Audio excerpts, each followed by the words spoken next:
nagging international problems persist, such as imperialistic Germany's insatiable quest for territories and colonies, sparked by Archduke Ferdinand's assassination and fed by alliances such as the Triple Entente. The war rages on bloodily for 4 years. At the end, the victorious allies, notably France, Italy, England, and the United States, meet in Versailles, some 20 miles outside of Paris, to make an uneasy peace.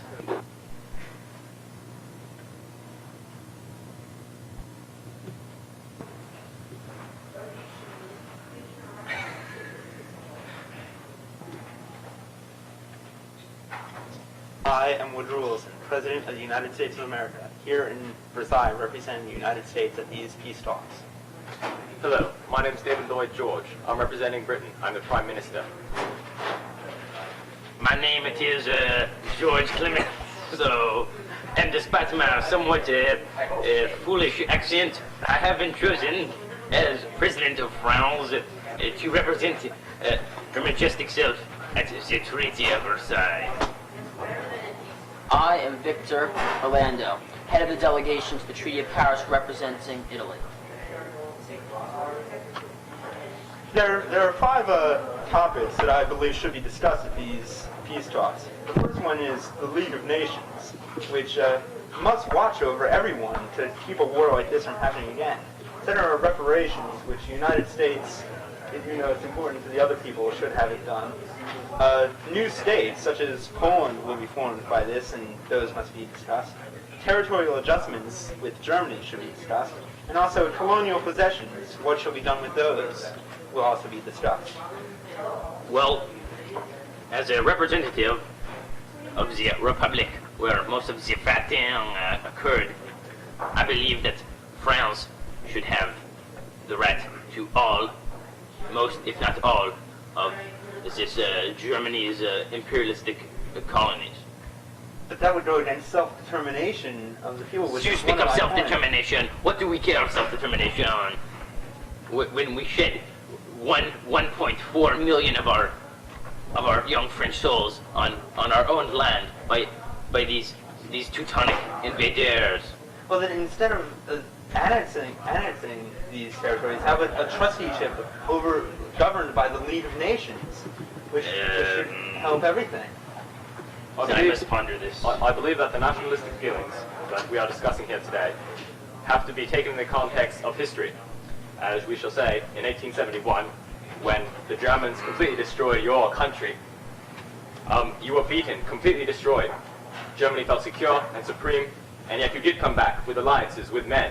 If we break up Germany, destroy their feelings, divide their nation, then they will too revolt against us. And someday, I foresee in the future, another war. So you say we shall not get Germany's colonies? Yes. So you will not want the Iraq, which we will eventually give you? You order. We should not be discussing mere possibilities at these talks. We should be discussing hard facts such as the League of Nations. Well, speak, Mr. Orlando. In order to have your League of Nations, it's necessary to give certain territories to us. We have a right. We've lost millions. Italy, namely, has lost 750,000 in this war. All total, our casualties far exceed that of America. We have a right to this land to protect us in the future, give us military security and economic stability. But in the land you want, there are about 500,000 German-speaking peoples in the northern part of, actually in the southern part of Germany, which you want to become the northern part of France. Well, I don't want Germans have very nationalistic feelings, and if we break our country up, I foresee that they will want a unified Germany. Why do you want to break up Europe into little pieces for your petty reasons and possibly bring about another war? Gentlemen, as chairperson, I must interject. You bring up the quite relevant point of dividing it up. I have not proposed that we divide up this Germany. I instead propose that we occupy it. Well, we occupy it, divide into military zones, and thereby rules this Germany. I do not say that we should emasculate it in such a way as to carve it up and leave these sentient states. Yes, sentient states. I instead say we to occupy Berlin, and from there we can then speak again. For after all, we must oppress any chance of the these Bolsheviks and these Reds, who may indeed overwhelm this Europe. First of all, I must respond to Mr. George's allegations of territory. Well, I signed a treaty with you, with London, and you specified that I had the lands of Istria and Trieste, and most importantly, the port of Fiume. And that's necessary for Italy, as promised to us. And we went to this war, we lost many of our people's lives, and we need this land from Austria now, the new Yugoslavia. But these treaties that were made, they were secret treaties. They should not have to be obeyed. One of my 14 points is against secret treaties. Why is that? Why am I against secret treaties? Precisely. Because if these treaties are secret, people who the treaties should affect have no idea what is going on. It's entirely bargaining behind their back. And they have no idea what is happening to them, and they should have a right to know what is going on with them. First of all, when Austria entered, the port of Fiume, which I'm asking, is majority Italian-speaking port. Second of all, these treaties were signed before your 14 points were issued. Third of all, in these lands in Austria, they knew the effects of this war. When they entered a war with Germany against us, they knew if they would have had to, if they lost, they would lose territory. Likewise, Italy probably would have lost territory if they lost. I believe his points are very well taken on, and I believe for now we shall pause and adjourn and meet, say, 12-ish. These long months have been hard work, but we do have a treaty ironed out, which does have the League of Nations as an integral part of it, which I believe was the most important thing to come out of this treaty. I am still very, very unsure whether your Senate shall pass these measures. Yes, that is unclear. I believe that with my influence, it could be passed with almost no trouble. Your habit of going over the heads of all these statesmen may prove very nagging, and indeed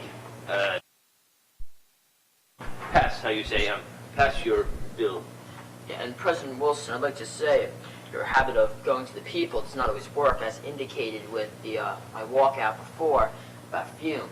But I do wish you the best in getting your League of Nations passed, since you've seen the wisdom of providing me with the territory necessary for my economic and military well-being. I thank you all very much for giving me this support, and I hope that my countrymen will believe in this treaty that we have made. I am still very, very unsure about this. Well, let us iron out exactly what we've done, because it's been a very long day. We have ironed it out. It's been nagging at our country's systems. I must tell you, I signed this very hesitantly, but I will indeed sign it. For your dedication and hard work, man. Oh, I've enjoyed working. Thank you very much. Let's get those pens. Let's get those pens primed. Yes. Start signing. Yes. Sign.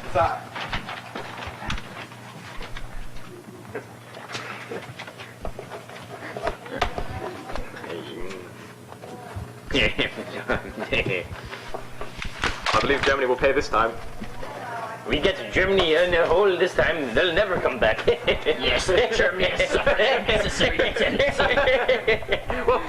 believe that the League of Nations would keep anything from happening here. I do. That's right. Germany.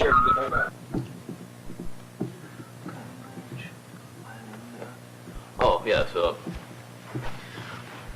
so as you have seen, ended one of the most titanic, nay, perhaps the most important event of the 20th century, later shaping all of the future history and world political events.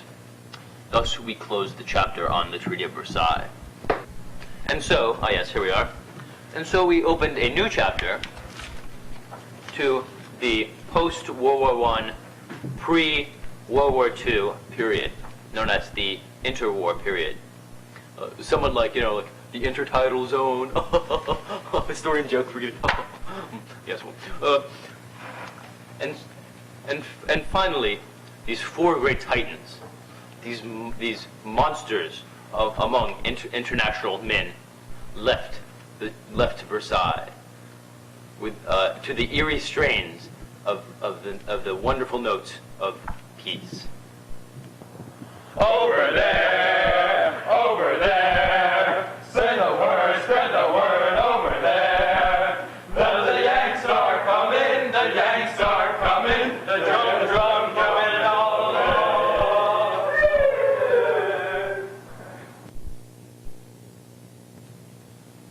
it's moving. It's moving. Is it moving? Here at the Versailles Peace Talks, it has been a fairly progressive meeting so far. Wilson came here in December, and he did not come here to bargain. He came here just to get his points across, and he had no real urge. Woodrow Wilson did not come to Versailles to bargain. He came here with the firm beliefs that his beliefs, such as the League of Nations and his 14 points, would be incorporated into this peace treaty as complete as they could be. Wilson did not believe one nation should force another nation to do its own bidding. This is the reason for the League of Nations. Woodrow Wilson also realized that absolute justice in specific cases would not be attainable. There was no way this could happen. Such as with self-determination, Austria wished to become part of Germany, but this would leave Germany too powerful in the post-war world, which would then cause perhaps another war to start. David Lloyd George from England, realized that Wilson was insecure in his job because he received no mandate from the people because of his October address, saying that he wished a Democratic Senate and House. But Wilson suffered for this fact. During the talks, the talks were kept. During the talks, they were kept secret, and Wilson went against the open covenants openly arrived at in his Paris peace talks because they were kept secret. At the conference, Wilson stated about the League of Nations, "It should be the eye of the nations to keep watch upon the common interest, an eye that does not slumber, an eye that is everywhere watchful and attentive." Wilson did not believe that strongly about this, but that's just a joke there. Sorry about that. One of the major debates during the talks were about territories. David Lloyd George from England, the colonial empire that it is, wished that new colonies would be taken from Germany as soon as possible. Wilson argued that this would make a league impossible, and that this would lead to much trouble and war in the country.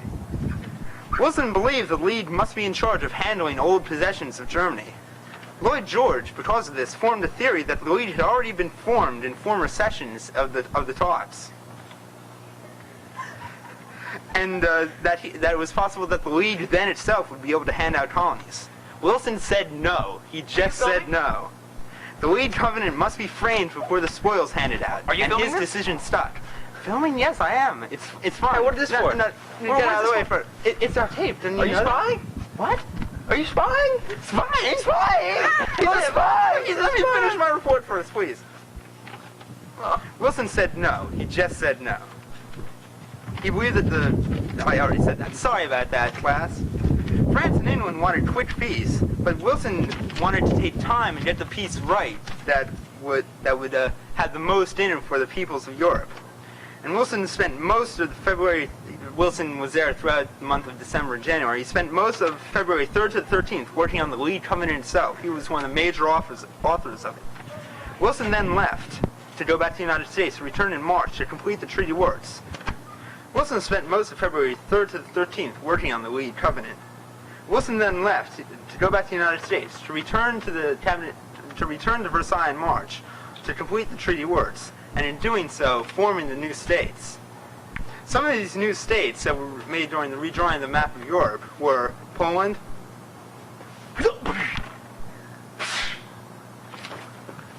some of these new states that were formed consisted of Poland, Hungary, Austria, Romania, and Yugoslavia. The works of the treaty were completed by June, and on June 28th, the treaty was actually signed. And now, for some in-depth coverage, we go to the Man on the Street interview. Now, for the Man on the Street interview. We are here in Washington, D.C. to do the Man on the Street interviews with this man, Andrew Staunton. Andrew, what do you think about the Versailles Peace Treaty? I think the Versailles Peace Treaty was legit in some aspects. I think it's harsh. Harsher in what respects? Respects that you have some BS like the League of Nations, some quote organization to that's it. Just try to give people a little more leniency and junk. You need to smash Germany, just totally destroy them, despicabilize them. Thank you very much, Mr. Staunton. Now we cut to our man in Soviet Union. Stop. Didn't record. Okay. One, get back. What? 1, 2, pause it. What? Pause. As I was talking with Harold today, here we are in the Soviet Union. We are on the street in Moscow Square. We're talking to Mrs. Stuh. Mrs. Stuh, what do you think of the League of Nations? She is very amused by the whole concept, folks. Mrs. Stuh, the League of Nations, ma'am. And that's the general sentiment around here, folks. This is Dan Van Arsdale reporting. Hello there, news fans. Biff Barr reporting here from Paris, France. Now with Man on the Street in Paris, what do you think about the Treaty of Versailles? Bonjour, malheureusement,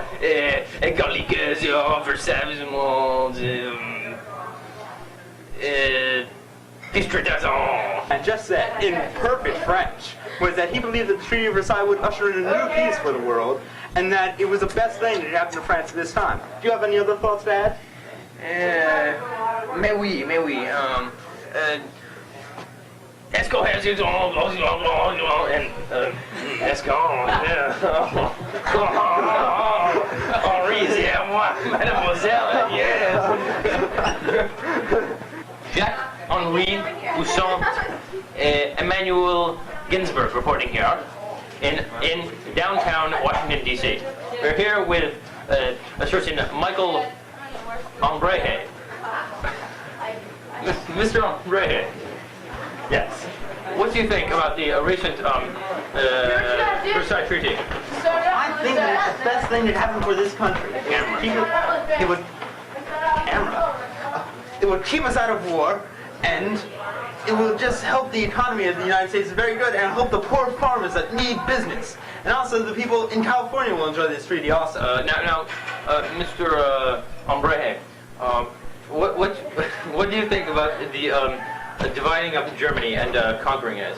I like that idea very much. The amount of Germans we could get rid of, it would be the best thing that could happen for this world. How about the Britain's taking of the oil-rich Iraq? I read the British need all the oil that they can because they have not discovered the North Sea oil yet. So, how about the Syrian claims that the French will supposedly enjoy the new treaty? I believe that the Syrians are very correct in their assumption that the French will get some value out of this treaty. What about monthly? But you never